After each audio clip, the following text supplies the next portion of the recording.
están? Bienvenidos a TV Perú Mundo, viernes el 14 de junio. Los saludan Paola Pejovesi y Farid Cajat. Vamos a empezar con información de la región. La Asamblea Nacional del Ecuador ha aprobado lo que llama la Ley de Comunicación y muchos la han podido denominar Ley Mordaza según la oposición. Nosotros vamos a hablar un poco de las implicancias de esta ley que contó con el apoyo de la formación gubernamental. O sea, prácticamente luego de casi 3 años de intensos debates se llegó a aprobar.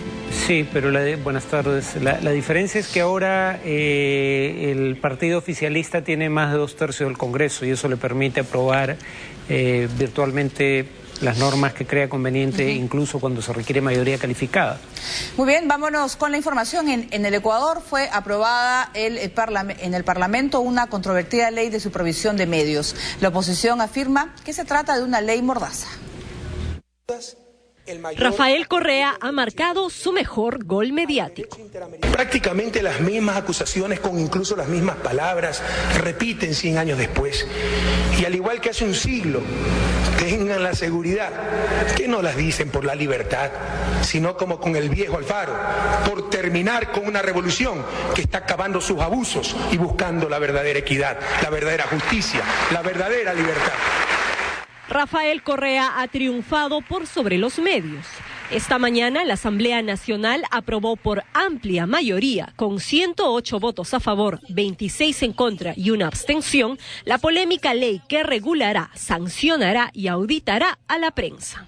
Esta norma, que la oposición, los periodistas y organismos internacionales no han dudado en calificarla como ley mordaza, vio la luz hace 3 años cuando el Ejecutivo la presentó ante la Asamblea para su debate y posterior votación. Esta ley no está dirigida contra los medios de comunicación, contra los propietarios, contra quienes ejercen la profesión de comunicadores. Esta ley es a favor de los derechos. Pero, ¿por qué esta medida es tan polémica y ha generado tantas antipatías entre los periodistas? La reciente aprobación de esta norma creará organismos de control sobre los medios. Por ejemplo, la Superintendencia de Comunicación e Información, que auditará y sancionará a los medios. Su titular será designado por el Ejecutivo. Esta nueva ley creará también el Consejo de Regulación de Medios, que fiscalizará el acceso a la información, los contenidos, las franjas horarias, la elaboración de reglamentos y de informes para la adjudicación de licencias, entre otros. Pero sin duda, lo más polémico de esta ley de medios es que contiene la figura del linchamiento mediático, que en la norma reza: queda prohibida la difusión de información que, de manera directa o a través de terceros, sea producida de forma concertada y publicada reiterativamente a través de uno o más medios de comunicación con el propósito de desprestigiar a una persona natural o jurídica o reducir su credibilidad pública. Según las asociaciones de periodistas de Ecuador, esta ley limita la libertad de prensa en el país. Sin duda, una norma que pone sobre la mesa el papel de los medios de comunicación dentro de la política y la sociedad. Por otra parte, la Sociedad Interamericana de Prensa ha denunciado una creciente campaña de desprestigio y presión por parte del gobierno contra el diario Hoy, que en una publicación tituló una noticia que, según el gobierno, tergiversó la información y dañó la imagen del presidente Correa. El mandatario pidió por su parte disculpas públicas, algo que el diario dice ya haber ofrecido, pero que Correa lo niega. Muy bien, por lo pronto, Reporteros Sin Fronteras ha publicado en su sitio web un artículo en el que analiza los detalles de esta ley de comunicación, pero para muchos, sobre todo la oposición, se trata de una ley mordaza, pues que está controlando a través de esa superintendencia a los medios de comunicación, y es bien sabido la tensa relación que ha habido entre el presidente del Ecuador y los medios de comunicación de su país. Sí, en el caso, por ejemplo, el llamado linchamiento mediático, el tema ahí es que no se especifica que sea condición para que se dé el así llamado linchamiento mediático, que las reiteradas críticas que se hagan a una persona, y no queda claro quién juzga la intención de quien critica reiteradamente, sean falsas. Porque para eso ya existe una norma que le permitió, de hecho, ganar un juicio al presidente Correa por un artículo escrito en el diario Universo, si mal no recuerdo, de injuria calumniosa. Pero, digamos, la calumnia implica que lo que se atribuye es falso. ¿no? En este caso no se requiere que sea falso, en cuyo caso hay un margen de interpretación, y quienes van a tener que interpretar en buena medida son entidades en donde, si bien no es una cuestión en la que por principio el gobierno tenga mayoría, en la práctica tiene mayoría, en una nueva superintendencia de información y comunicaciones y un consejo de regulación que van a tener capacidad de sanción en circunstancias que, como en el caso de la ley del linchamiento, hay margen para la interpretación y por ende no queda claro, o sea, queda a discreción de estas autoridades, repito, nombradas por entidades con mayoría oficialista.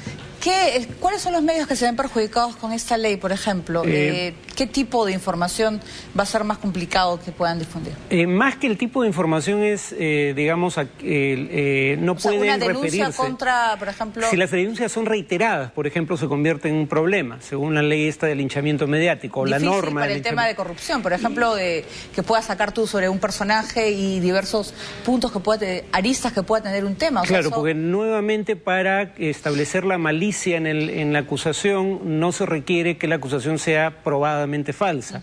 La otra cosa que afecta a los medios privados es que hay una norma que existe en otros países, una norma que evita la concentración de la propiedad, pero en lugar de decir los medios privados deben tener, ningún medio privado debe tener más de un determinado porcentaje, digamos, de señales o frecuencias, lo que dice es que los medios de comunicación que utilizan el espectro radioeléctrico, o sea, televisión y radio fundamentalmente, no van a poder tener más de un tercio del mismo los medios privados, un tercio los medios públicos y un tercio los medios comunitarios. ¿Cuál es el tema aquí?